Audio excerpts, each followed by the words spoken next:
Habang unti-unti na naming nakukuha ang tiwala ni Hazel, hudyat para imbitahin namin siya sa susunod na lokasyon.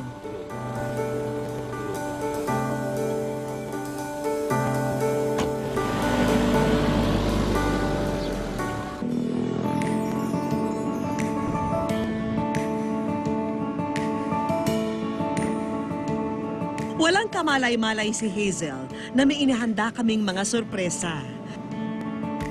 At tulad ng aming mga Good Samaritan noon, nararapat din na mapabilang si Hazel sa kanila.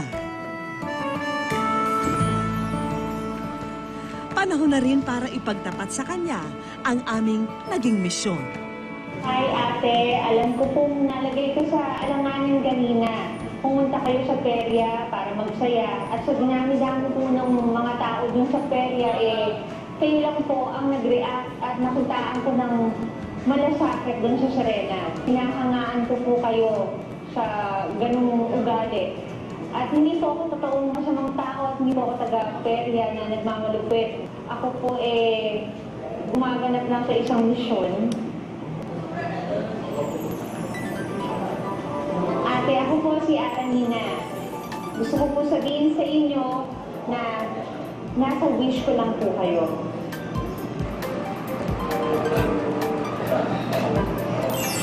Hi Hazel! Welcome sa Wish Ko Lang.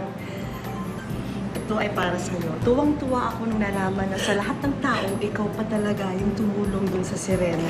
Alam ko, bit-bit mo yung dalawang bata. Hindi mo talaga kailangan gawin yon, pero ginawa mo yon kahit hirap na. Kaya maraming salamat sa'yo at sa kabaitan mo. Ikaw lang talaga ang nagmalasakit sa kanila. Anong feeling mo nung mga sandaling yon? Ano po, masama yung loob ko. Pero nung malaman ko po na medyo okay na yung Serena, parang kumalma na po yung loob ko. Pero gusto ko man po na hindi pa muna umuwi dahil gusto ko nga po makita yung Serena.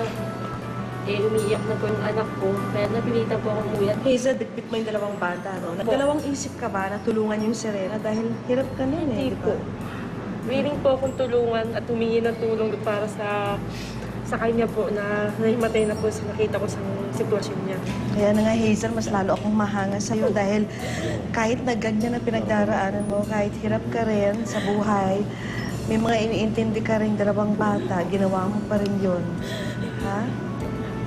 Kaya nagpapasalamat kami rito sa Wish Ko Lang. O, tahan na muna, Hazel, dahil hindi pa rito nagtatapos ang aming sorpresa. Tanan! Para sa inyo yan! Tiyak na magiging siksaya ng perya ang mararamdaman mo sa sangkatutak naming regalo. Meron ka ng dalawang food stand. Makakatulong ka na rin kay Mister sa mga gastusin sa bahay dito sa Merienda Food Cart na aming handog. Idagdag na rin ang loading business para mas kumita pa ang buong pamilya. Hindi mo na rin kailangang mangutang para sa gamot ng iyong mga anak. Ito ang aming financial assistance para sa inyo. Bibigyan din namin kayo nito ng halagang to. Ha? Para makatulong sa inyo kung gusto niyo pampacheck up. May isa pa kaming surprise sa'yo. Ha, ito, hindi nabibili ng pera. Kilala mo ba to?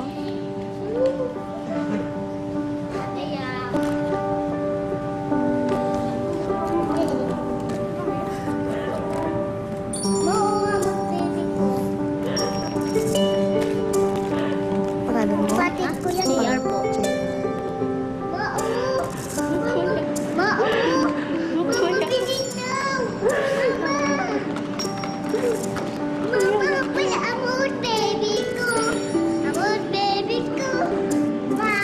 Laking pasasalamat ni Hazel na sa wakas, narinig ng langit ang kanyang panalangin makita muli ang panganay na anak.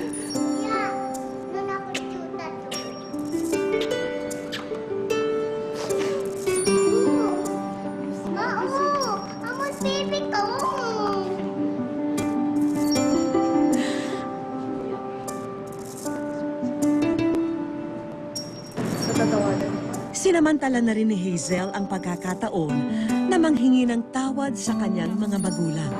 Gusto ko po sana humingi ng tawa sa tatay ko, sa mga kapatid ko. Kung nakasagot man ako, kung naano po man yung salitang yung tinulong nila sa akin na hindi ko naman po sapat mabayaran. Kaya ko lang po nagawa yung kasi ayaw ko po mawasak yung pamilya ko.